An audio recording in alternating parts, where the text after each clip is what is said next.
রাজধানীর উত্তরায় milestone school and কলেজে বিমান বাহিনীর প্রশিক্ষণ বিমান বিধ্বস্ত হয়ে নিহত পাইলট তৌফিক ইসলাম সাগর ১ বছর আগে বিয়ে করেছিলেন।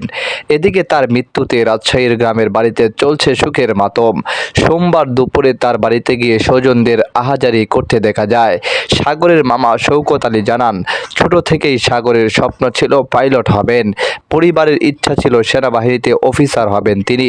তবে নিজের স্বপ্নেই অটল ছিল সাগর। লেখাপড়ায় ছিলেন মেধাবী। ষষ্ঠ শ্রেণী পর্যন্ত পড়েছেন রাজশাহী গভর্নমেন্ট ল্যাবরেটরি স্কুলে। এরপর ভর্তি হন পাবনা ক্যাডেট কলেজে। সেখান থেকে উচ্চ মাধ্যমিক শেষ করেন। পরে বাংলাদেশ বিমান বাহিনীতে যোগ দেন তিনি।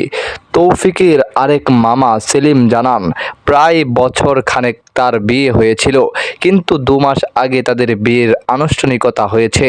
তার স্ত্রী ব্র্যাক ইউনিভার্সিটিতে শিক্ষকতা করেন।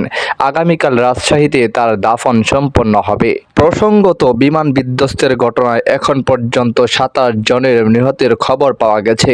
এছাড়াও দুর্ঘটনায় শতাধিক আহত হয়েছেন।